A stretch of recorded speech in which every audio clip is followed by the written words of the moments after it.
Capítulo 4. Las ilusiones del ego. 2. El ego y la falsa autonomía.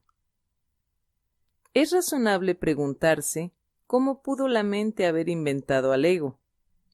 De hecho, esa es la mejor pregunta que puedes hacerte.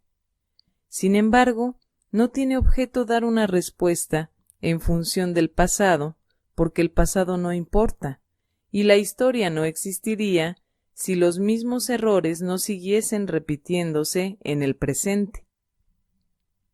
El pensamiento abstracto es pertinente al conocimiento, porque el conocimiento es algo completamente impersonal, y para entenderlo no se necesita ningún ejemplo. La percepción, por otra parte, es siempre específica y por lo tanto concreta. Todo el mundo inventa un ego o un yo para sí mismo, el cual está sujeto a enormes variaciones debido a su inestabilidad. También inventa un ego para cada persona a la que percibe, el cual es igualmente variable. Su interacción es un proceso que los altera a ambos, ya que no fueron creados por el inalterable o mediante él. Es importante darse cuenta de que esta alteración ocurre con igual facilidad, tanto si la interacción tiene lugar en la mente como si entraña proximidad física. Pensar acerca de otro ego es tan eficaz en el proceso de cambiar la percepción relativa como lo es la interacción física. No puede haber mejor ejemplo que este de que el ego es solamente una idea y no un hecho. Tu propio estado mental es un buen ejemplo de cómo fue inventado el ego. Cuando repudiaste el conocimiento, fue como si jamás lo hubieses tenido. Esto es tan evidente que basta con que lo reconozcas para constatar que eso es lo que en realidad ocurre. Y si eso ocurre en el presente, ¿por qué habría de sorprenderte que hubiese ocurrido en el pasado?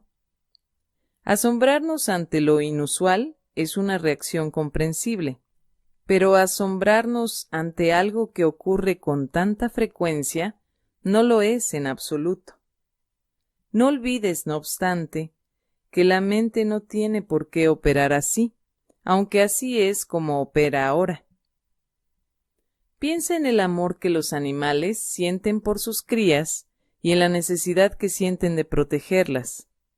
Eso se debe a que las consideran parte de sí mismos. Nadie repudia lo que considera parte de sí mismo. La manera en que reaccionas ante tu ego es similar a cómo Dios reacciona ante sus creaciones, con amor, con protección y con caridad.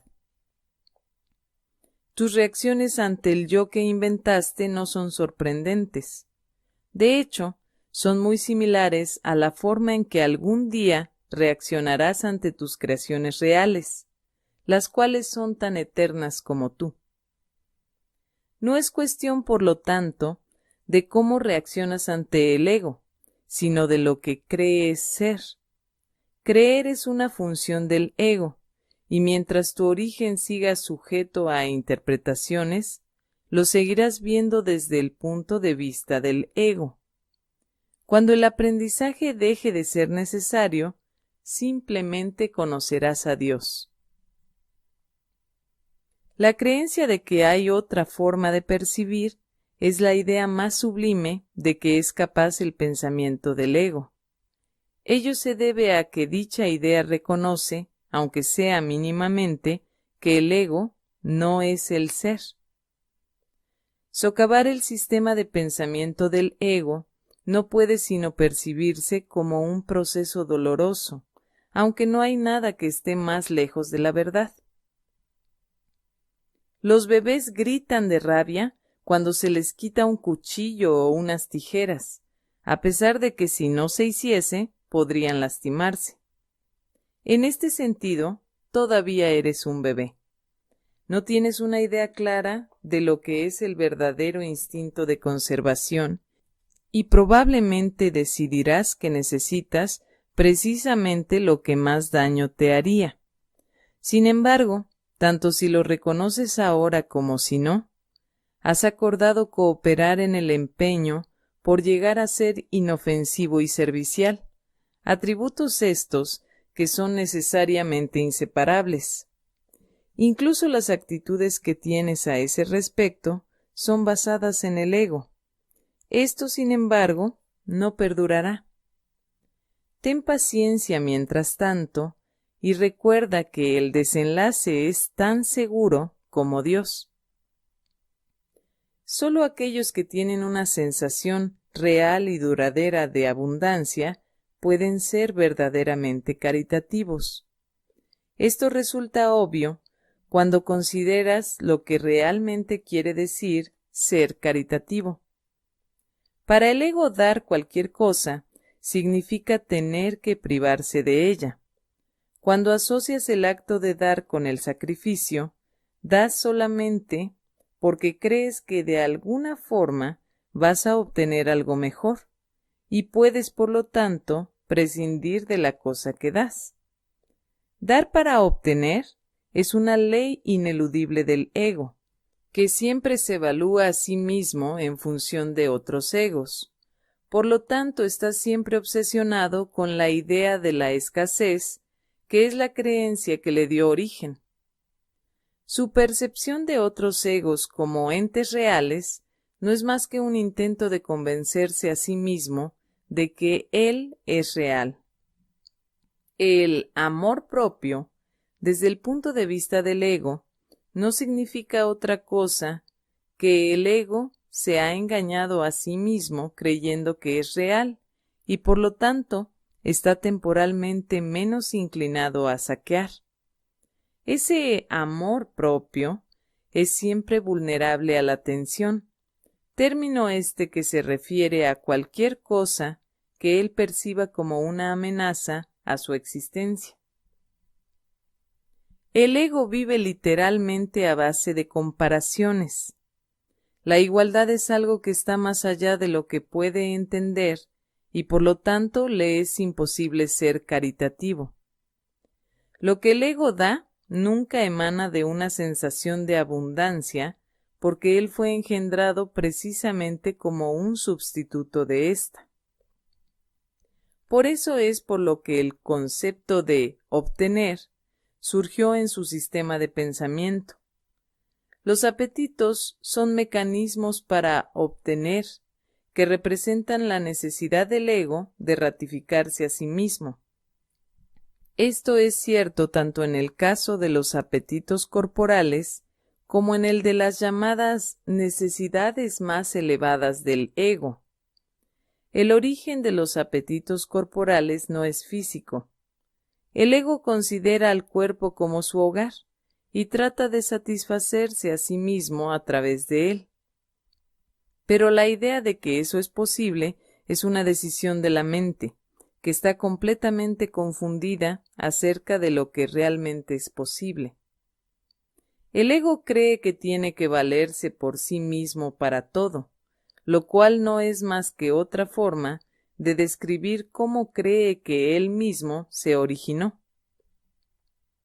Es este un estado de tanto temor que lo único que puede hacer es dirigirse a otros egos y tratar de unirse a ellos en un débil intento de identificarse con ellos, o atacarlos en una demostración igualmente débil de fuerza.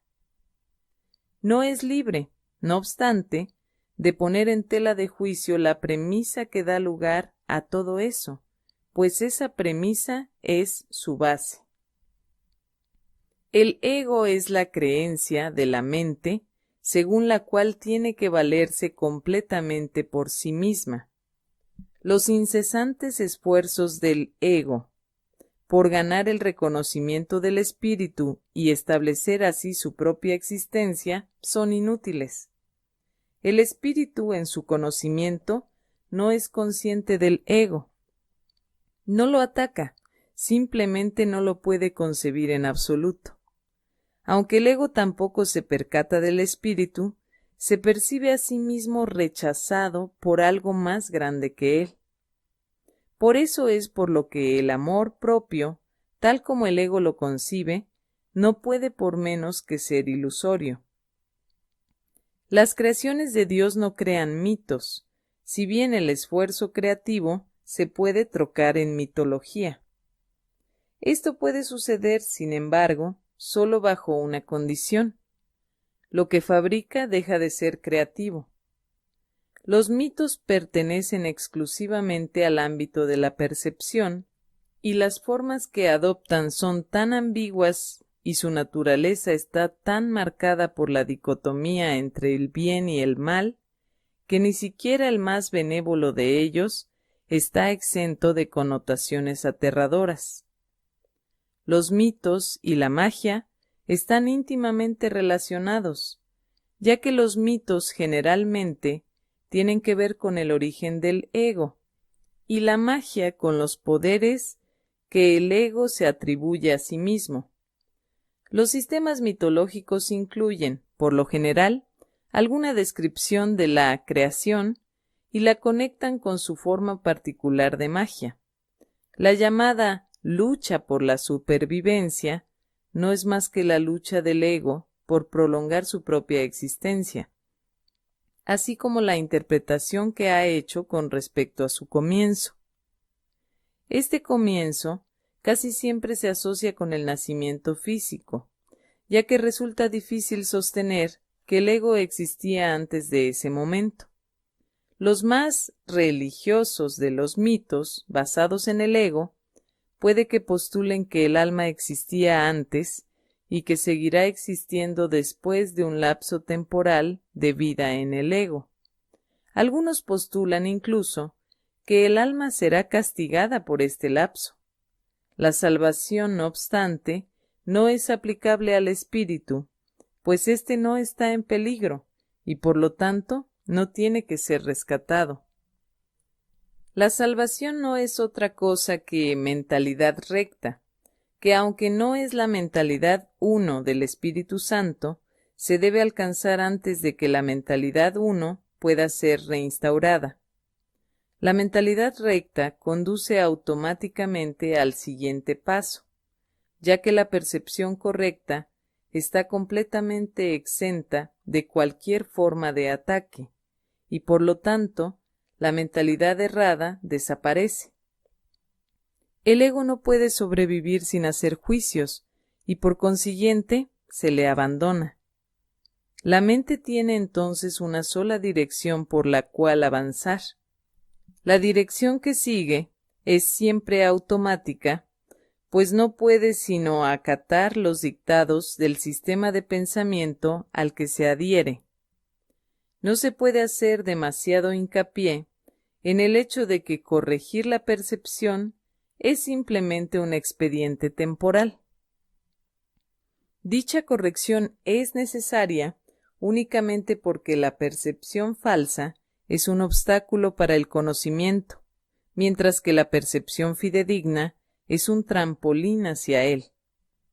El valor de la percepción correcta reside en la conclusión inevitable de que toda percepción es innecesaria.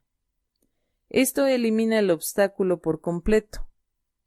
Te preguntarás cómo puede ser posible esto mientras parezca que vives en este mundo. Esa es una pregunta razonable. No obstante, tienes que asegurarte de que realmente la entiendes. ¿Quién es el tú que vive en este mundo? El espíritu es inmortal, y la inmortalidad es un estado permanente. El espíritu es tan verdadero ahora como siempre lo fue y lo será siempre, ya que no entraña cambios de ninguna clase. No es un continuo, ni se puede entender tampoco comparándolo con su opuesto. El conocimiento nunca admite comparaciones. En eso estriba su diferencia principal con respecto a cualquier otra cosa que la mente pueda comprender.